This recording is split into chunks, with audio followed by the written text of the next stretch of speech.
Bună, Scorpion! Bine ai venit și mă bucur să te am aici alături de mine. Această etalare este busola sufletului pentru tine, Scorpion, pentru această perioadă care începe de mâine.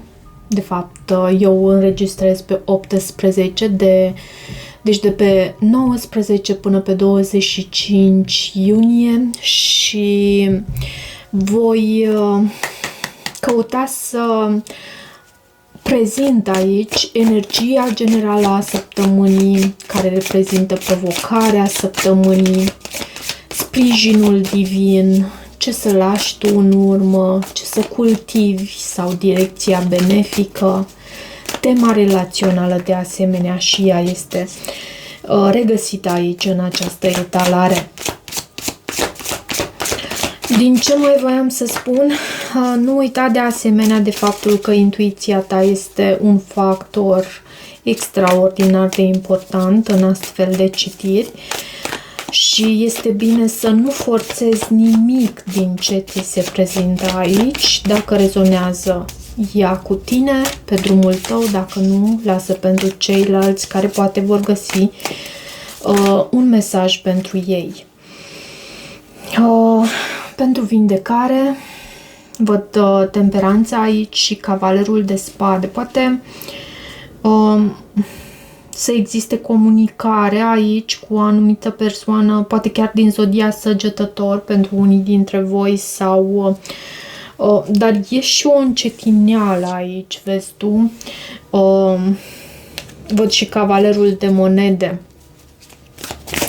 Cavalerul de spade, da, poate să vorbească despre comunicare, despre acțiune. Hai să vedem mai întâi ce cărți primim pentru tine, pentru Scorpion. Regele de monede, 9 de spade, 9 de bâte, 9 poate fi important în energia generală a acestei săptămâni. Provocarea săptămânii, avem cavalerul de cupe, justiția și regele de spade. Poți să ai de a face cu o balanță sau un semn de aer. Răceala poate fi o provocare sau poate într-o relație de parteneriat solid, în care poate chiar există un contract, să fie ceva aici la mijloc. Darul ascuns sau sprijinul divin, văd 8 de monede, nebunul și 10 de spade. Ok. Ceva la muncă.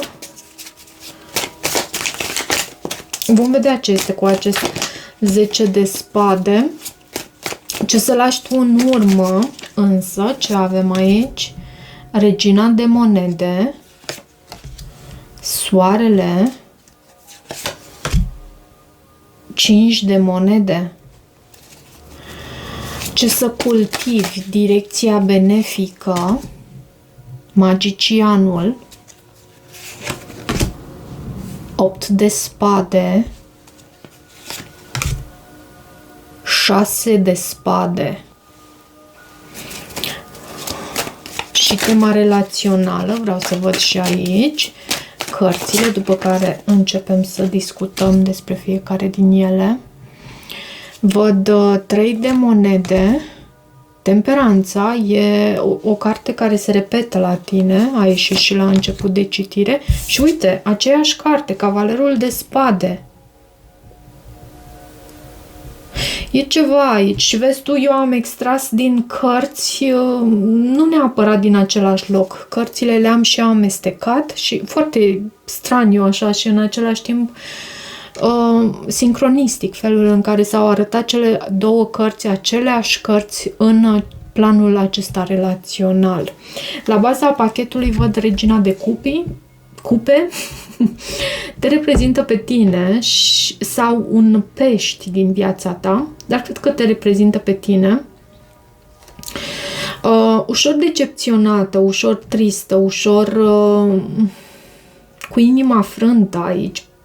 din cauza unei încheieri cu o anumită persoană, văd aici, cineva din trecutul tău, ceva ce te-a forțat să îți trasezi anumite granițe, ceva s-a încheiat aici pentru tine, însă, iarăși, Regina de Cupe este și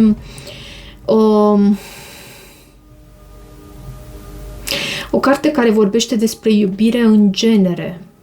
E acea energie feminină care își exprimă din cupa sa. Și uite,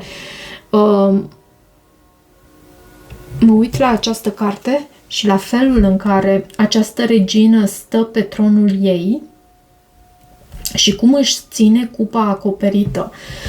Acesta este un simbol pentru faptul că ea își prețuiește inima, sentimentele, emoțiile personale și le trăiește pe fiecare în parte. Hai să vedem acum ce este cu această energie generală a săptămânii. Tema majoră, starea energetică dominantă în această săptămână. Avem regele de monede, 9 de spade și 9 de bâte. Așa cum am spus, 9 poate fi important pentru tine. Anumite griji și văd că ești și cu garda sus și asta poate pentru unii dintre voi din cauza unei anumite persoane sau din cauza stabilității acesteia financiare. Deci poate fi pe două căi aici urmată situația. Ce este cu 10 de cupe și asul de cupe. E vorba despre o relație aici. Între tine poate chiar și între un semn de pământ, Taur, Fecioară sau Capricorn.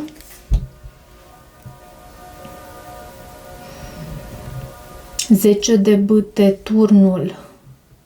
Ceva ce te împovărează, vezi tu. E un drum lung pe care tu l-ai parcurs până aici și parcă te-au ajuns acele poveri pe care tu le-ai tot cărat. Poate unele dintre ele nici măcar nu ți-au aparținut. În provocarea săptămânii avem ce dificultate sau lecție karmică se evidențiază. Avem acest cavaler de cupe, justiția și regele de spade. Care este provocarea ta cu aceste cărți? Hai, spunem într-un mesaj scurt. Care este provocarea Scorpionului? Lumea. Am simțit acest lucru cu această carte, Justiția. Lumea poate să vorbească despre o încheiere de capitol, despre o culminare, însă nu cred că este una dintre una din încheierile cele mai cu succes. La asta mă refer. Cred că e și ceva dezamăgitor aici. Poate ai o anumită ofertă pentru un semn de aer, spre exemplu, în mod specific Balanță sau Gemeni, Vărsător, sau poate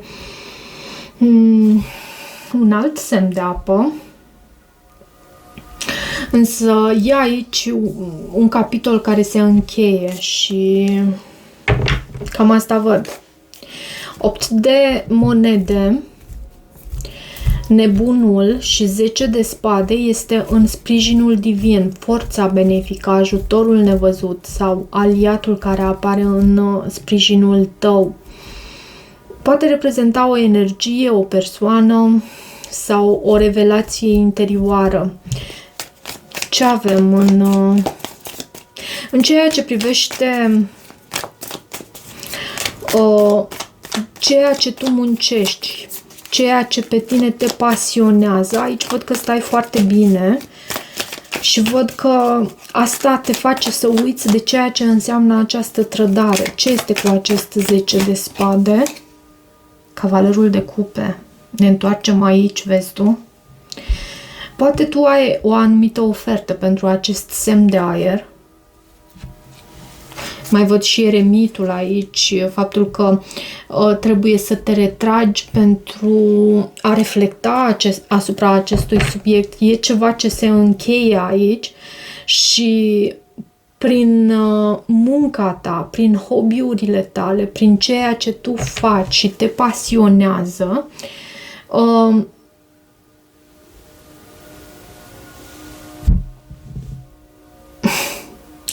lucrul acesta e în sprijinul tău, e în sprijinul divin pentru tine, de fapt. Dar contextul de săptămâna aceasta prezintă pentru tine și o încheiere. Regina de monede. Soarele. S-a arătat și soarele în etalarea ta și 5 de monede este în ceea ce e bine să lași în urmă.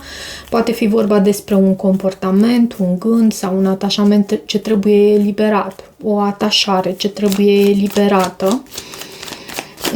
Și lucrul acesta îl încurajez să îl faci în mod conștient. Hai să vedem. Dacă rezonezi, bineînțeles, și știi despre ce este vorba.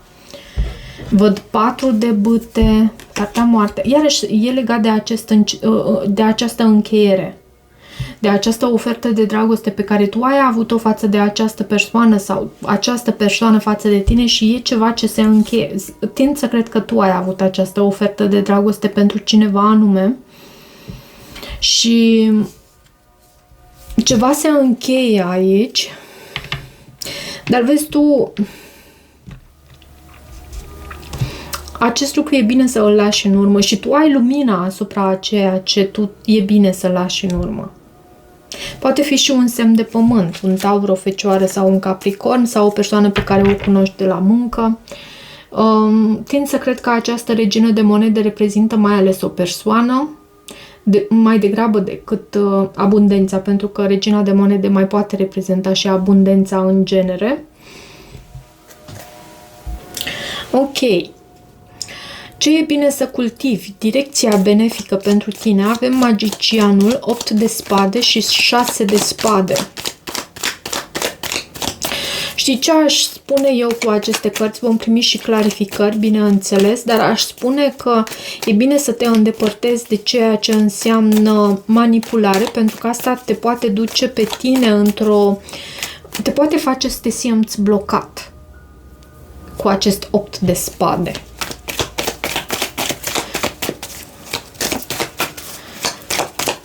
Poate îți dorești ceva foarte mult aici. Ce este cu aceste cărți? Ce e bine să cultivi? Hierofantul. Este cartea înțelepciunii. Și văd și Scorpionul. Te văd pe tine aici reprezentat cu acest turn. Este cartea înțelepciunii. Este cartea care poate să vorbească și despre educație, poate te înscrii la un anume curs. Și lucrul acesta e bine să îl cultivi. Cumva te va face să ieși din acel labirint mental, poate provocat de această încheiere. Da, te va face să simți că progresezi, să simți că mergi înainte, să simți că poți să lași acele ape tulburi în urmă. Tema relațională. Avem 3 de monede, temperanța și cavalerul de spade. E ca și cum există posibilitatea asta de a studia ceva anume pentru unii dintre voi sau de a vă găsi un anume mentor. Dar fiind în tema relațională, o colaborare, poate chiar la muncă, cu cineva anume, în sfera inimii, și văd din nou hierofantul și turnul și eremitul.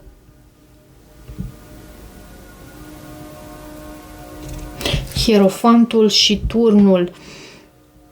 Cred că aici te reprezintă pe tine o persoană extrem de bine văzută și suspusă și dar să știi că din nou aduce prin plan cu acest turn ceva ce s-a încheiat, ceva ce s-a dărâmat, ceva ce ca un fel de cutremur care a avut loc în viața ta. Ce avem în tema relațională aici pentru tine? Poate acest cavaler de spade să vină să spună un anume adevăr, dar într-un mod atât de lipsit de diplomație. Însă văd că lucrurile se vor îndrepta, vezi tu, pentru că avem acest paș de spade și mai avem și soarele. Hai să văd, sunt curioasă ce este cu aceste energii și ce au să ne transmită îngerii în privința vieții tale relaționale, în privința relațiilor pentru tine în această săptămână. Există sentimente romantice, sentimentele tale sunt reale și merită să fie explorate, dar există și nevoia de a te elibera de un ex. Sau cineva de aici are nevoie să se elibereze de un ex pentru a putea explora aceste sentimente. Există și chimie. Văd vindecarea tiparelor din familie și faptul că viața ta amoroasă beneficiază pe măsură ce tu reușești să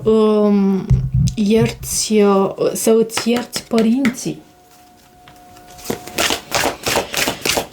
Hai să vedem și din partea sinelui tău înalt, sinelui tău din viitor, ce avem, ce mesaj avem pentru tine și care este afirmația pe care poți să o folosești.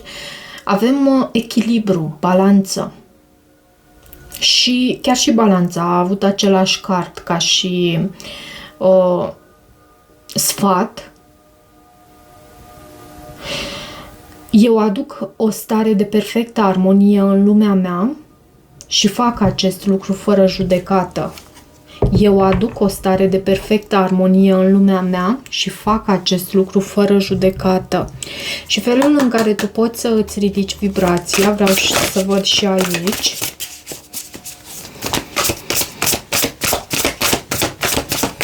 Pentru această săptămână.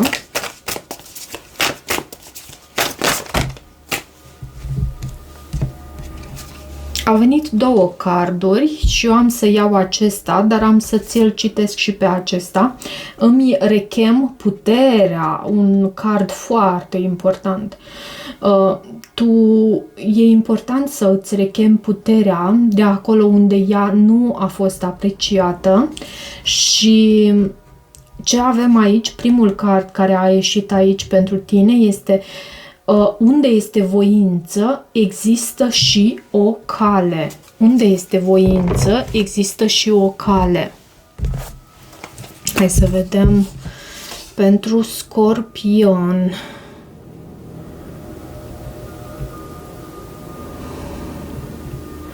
Să vă citesc și din 62. Și din acest ghid, care are niște mesaje foarte frumoase, ai în tine putere și lumină care nu se vor stinge niciodată, nu vor dispărea. Ești abundent prin natura ta, deoarece ești o expresie a energiei universale în formă individualizată. Astăzi, Universul îți aduce energia împuternicirii. Dacă există ceva de care ai nevoie pentru a merge mai departe, să știi că se află la îndemâna ta. Ți se reamintește că voința ta e puternică. Orice lucru asupra căruia îți concentrezi intenția cu o credință neclintită se va materializa. Ești încurajat să treci de la a spera că visurile tale vor deveni realitate la a ști că ele sunt deja aici. Acordează-te la sentimentele pe care ți le va aduce ceea ce intenționezi. Simte-le acum și află că există energii magnetice care vor face ca aceste intenții să devină realitate. Fii recunoscător pentru oportunitatea de a-ți dirija voința.